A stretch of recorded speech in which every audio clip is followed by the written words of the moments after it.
Welcome to the SMB Community Podcast, produced by the Small Biz Thoughts technology community, with your hosts, Amy Vabenchek, James Kernan, and Karl Palachuk.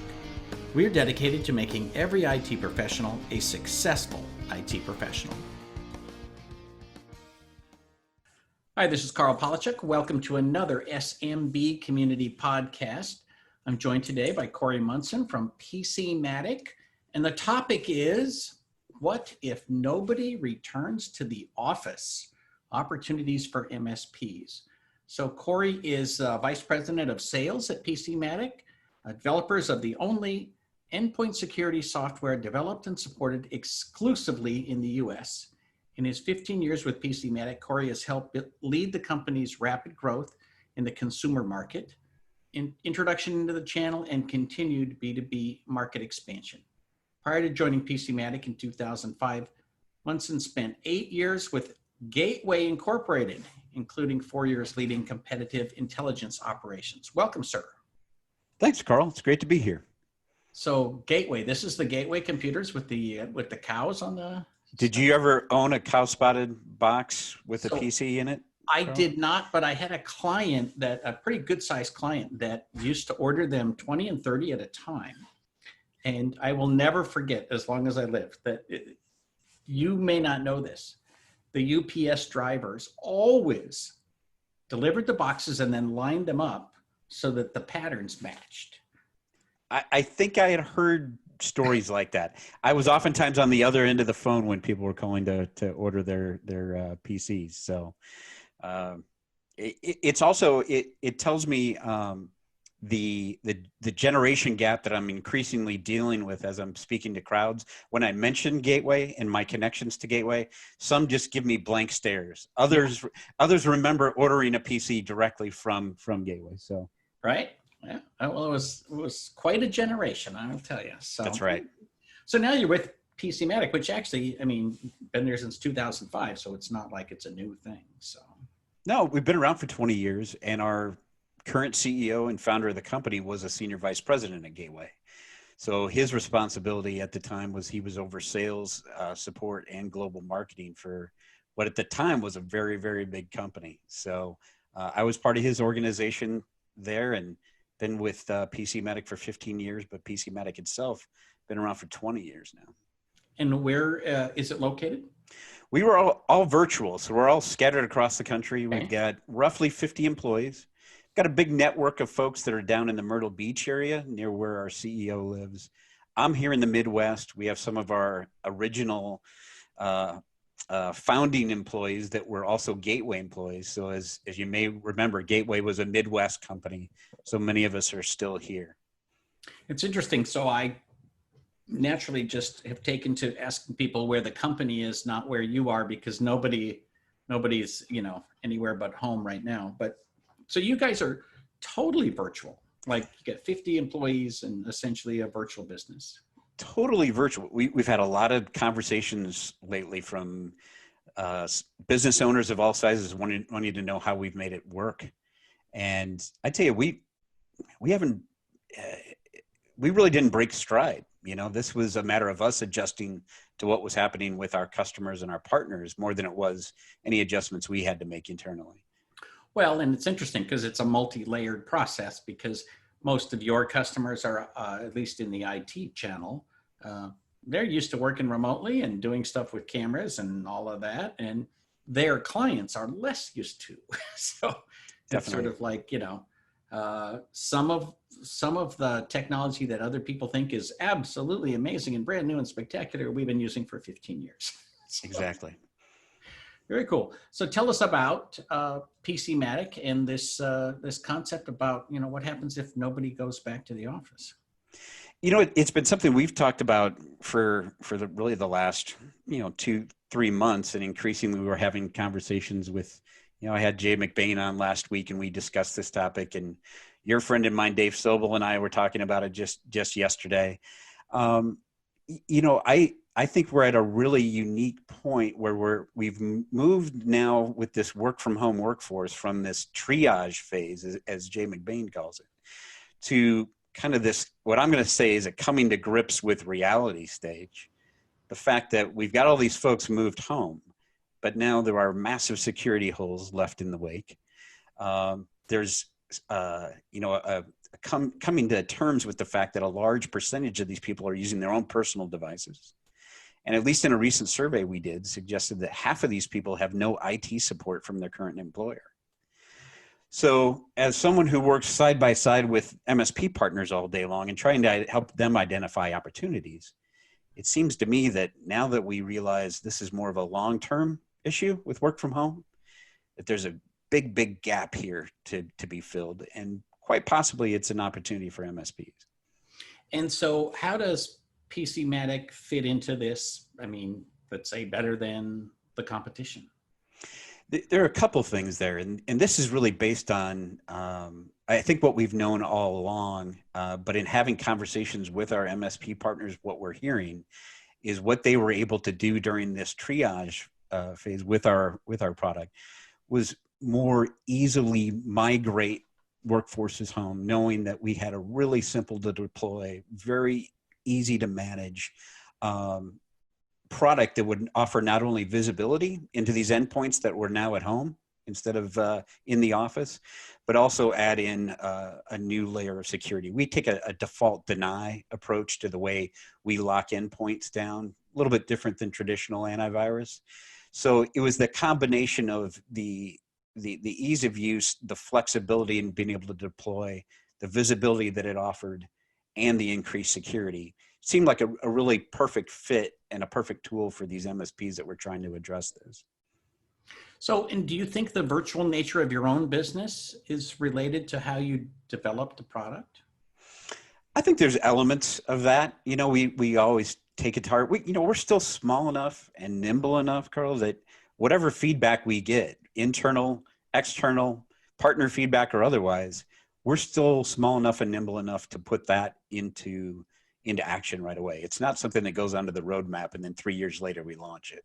Right. So I'm sure there's elements of it. Not something specifically I could call out, but a good conversation to be had with the developers, I'm sure. Well, it's interesting from, the perspective of MSPs, many of them still have a server-centric view of the world, right? They have their clients at home remoting into a desktop so they can access the server so they can get to storage. And you're like, we have storage in the cloud now. It's like that Simpsons cartoon where he says, oh, they have the internet on PCs now. But, I think that a lot of people still have this view that the server is the center of a business. And so everything goes through the server. But if you have a completely virtual company, there isn't an office where you've got a server with a desktop in the next room that you remote into. It's just like, it doesn't even make any sense to think in those terms. Right. We have an MSSP partner here locally in Iowa that I was talking to recently. And the point he made was, it's the old castle doctrine. That's the way security has typically been built, is you build the walls around everything that's centrally located. And his point was, well, as of March, everybody loaded up all of those valuables onto their kid's PC and headed home. Right. So it changes the dynamic almost overnight. And I think it requires some different thinking from a security perspective, some of which is happening and some of those conversations are happening. But unfortunately, I don't think everyone's quite coming to terms with it yet. Right. Well, I do think the folks who were already 100% in the cloud before all of this started are probably faring better than right who are not. So, have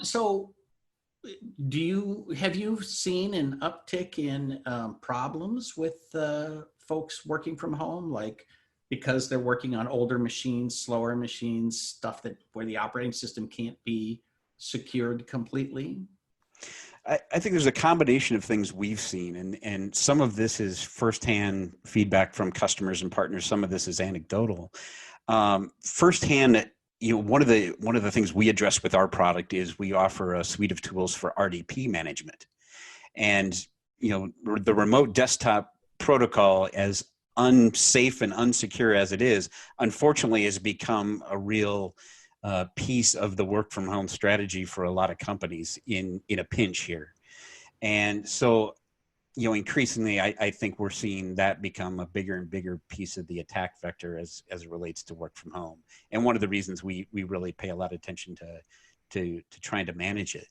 But I think you combine that with the fact that, again, you've got a lot of these people at home working from their own devices. We think it's like 60+% are using their own machines. Half of them have no IT support. And the vast majority are getting no additional cybersecurity awareness training. So assuming they hopefully had some going into this, they have none now. So you combine all those things and it feels like the perfect storm. I think it's only a matter of time before we start to understand the true impact of what's been left in the wake here. And we're going to have to figure out ways to deal with it. And hopefully MSPs can be a part of that. And it's interesting because you now have this situation where, the lawyers and the insurance companies are going to have a field day, because if somebody gets broken into at work, theoretically, they could get to work-related data. But now you're at home, where you also have all your home-related data. Right. Right. So not only your personal financials, but now you've got the work and the business, kind of that data's meshed together. And, the bad guys are really, really smart.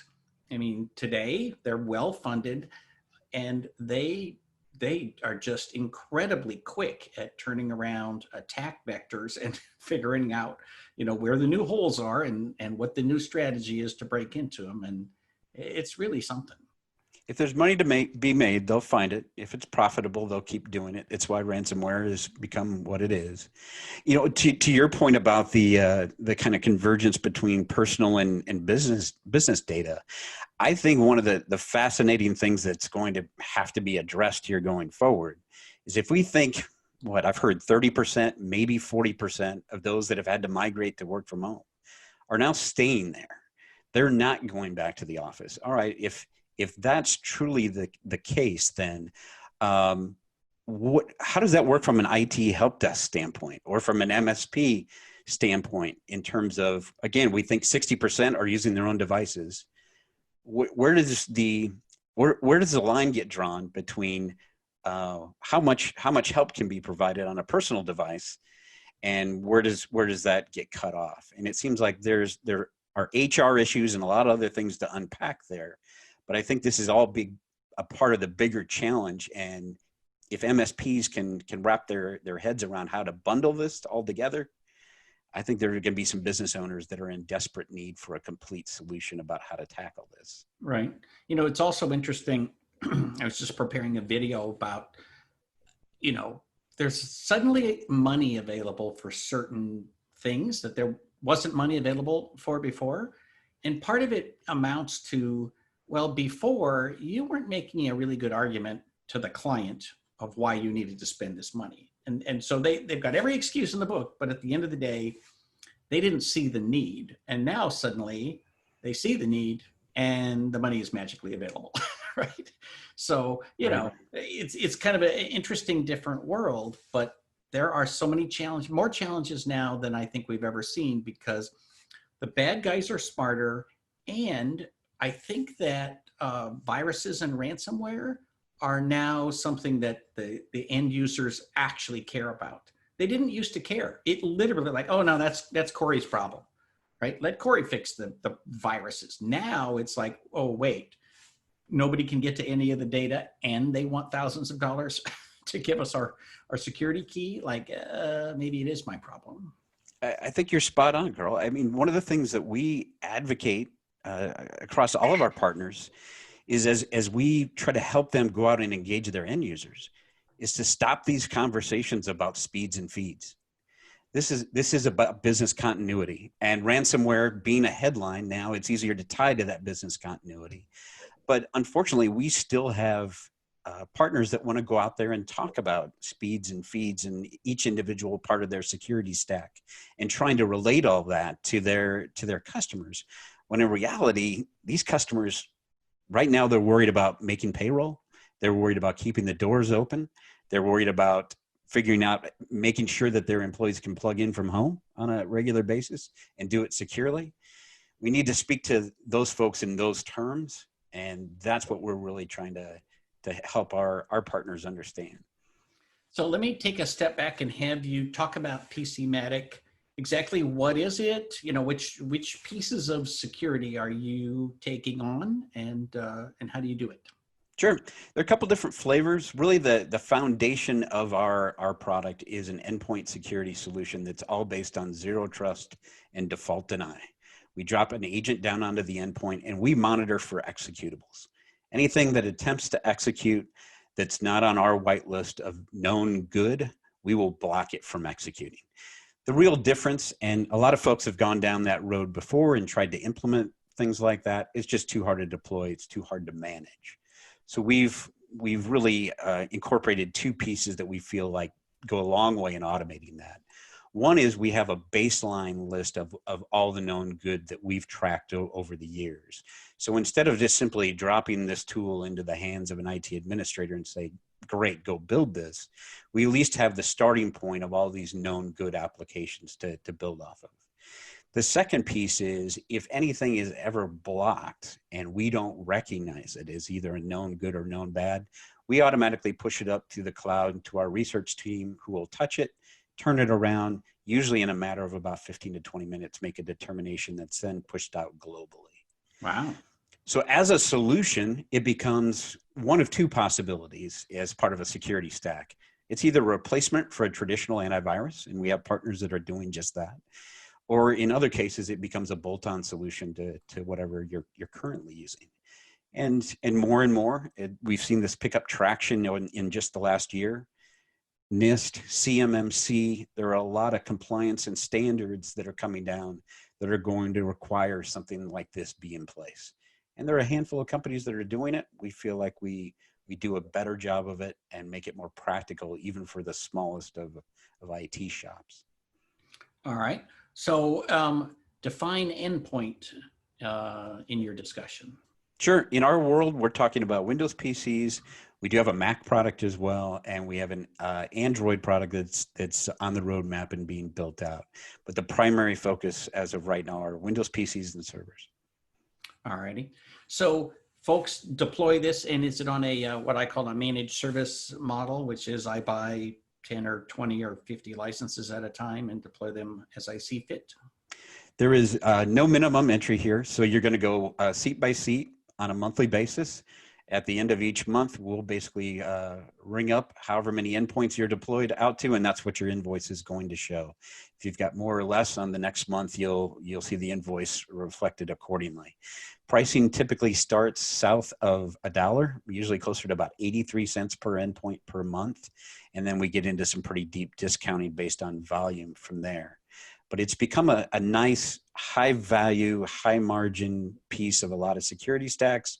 And knowing now that you're seeing more and more of this talk around compliance that's tied to this type of technology, it's become a nice part of a lot of solutions out there. Right. And so you basically get in the way of execution. So if I buy a new printer, for example, and I'm going to install whatever software came with it, chances are if somebody's installed that before, you've got the signatures and you know what that looks like. Exactly. And with most traditional antivirus software, it would, if it doesn't recognize it, it will just simply allow it to run.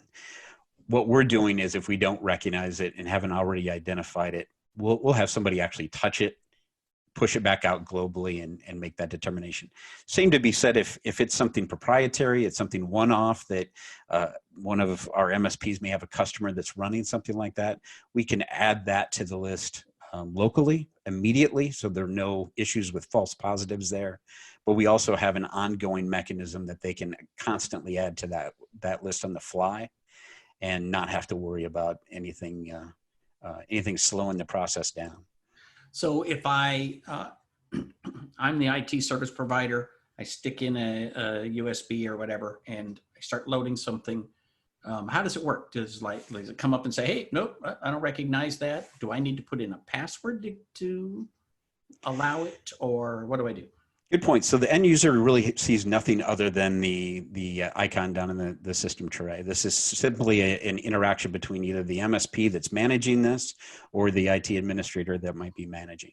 You've got any number of options to set up notifications if something were to be blocked, and then get that notification and be able to act on it on the fly.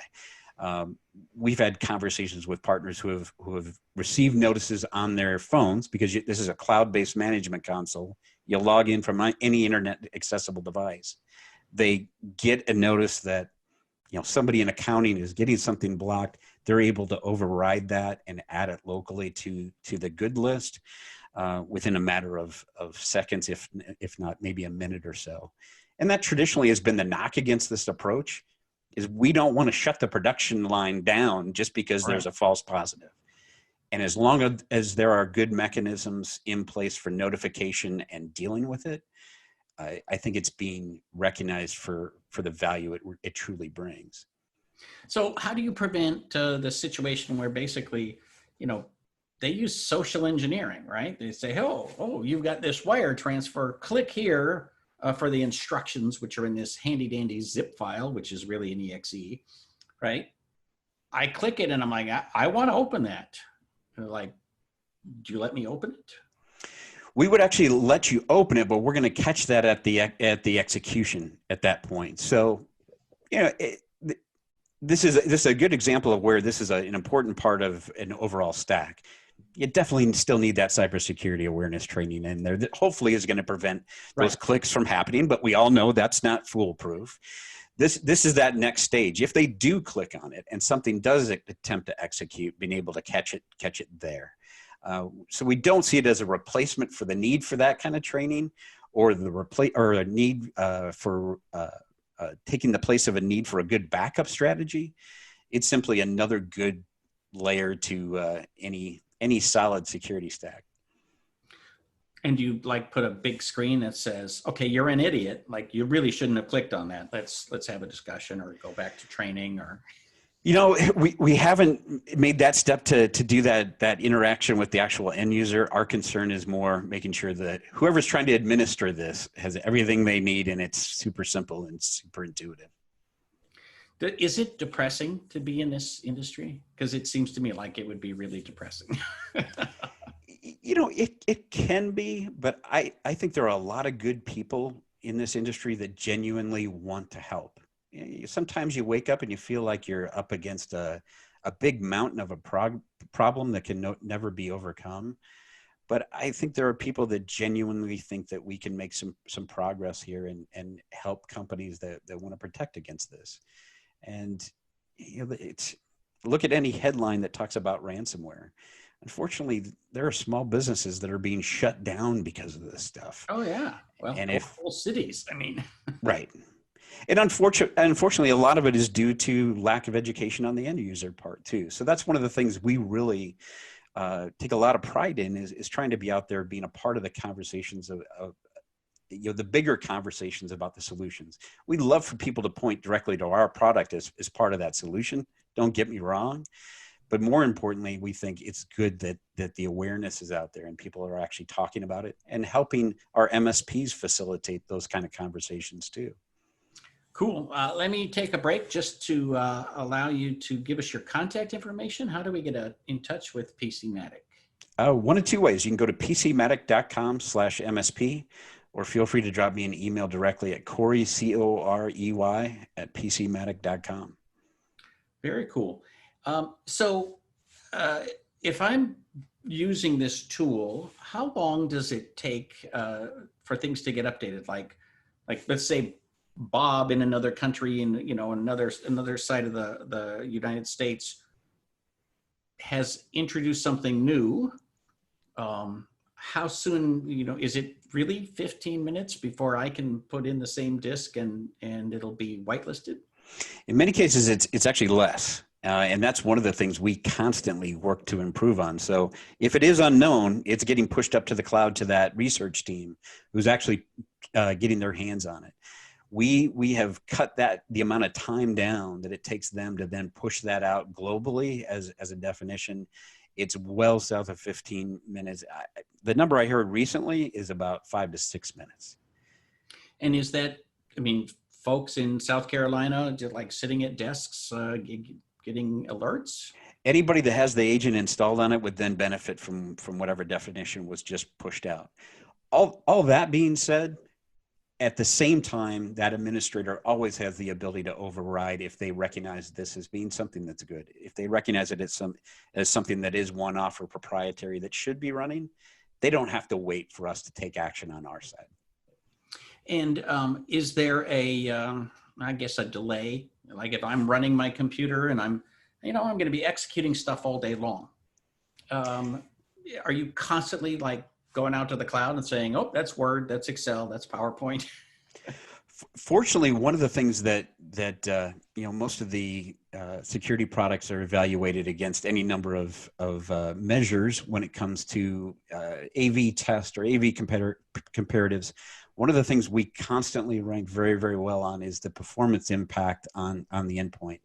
We consistently rank as the product that is having the least impact on performance overall. So, and knowing that our roots as a company were all about optimizing computers way back when Windows PCs did not age well, that's something we've kept in mind as we've developed our security product. Is the security is great, but if you're slowing these systems down to a crawl, there's a point of diminishing returns to some degree. So we take a lot of pride in having very little impact overall on the system. And we're almost out of time here, but final, I guess, line of discussion is, what about all those machines sitting back at the office that haven't been turned on in 5 months, or the laptop that, I got a laptop, but I've been sitting at my computer for 5 months. So when I go turn on that old machine, how quick does it, actually secure that system again? Usually it's a matter of maybe about 10, 15 minutes to get everything fully up to speed. As long as that agent is down on that machine there, and it gets booted back up, you're not looking at a long time at all before you'll be fully protected again. Very cool. All right. Well, Corey, any final thoughts before we go? No, I appreciate the opportunity to speak. I'd love to have a conversation about the greater problem about work from home. We're going to continue to drive that conversation with a lot of different thought leaders out there. So I'd love to have more input around that and how MSPs are addressing that. But as I said before, I'd love to talk about our product, and that's where PCMatic.com/MSP gets you right to us. Very cool. Thank you, sir. This has been another SMB Community Podcast.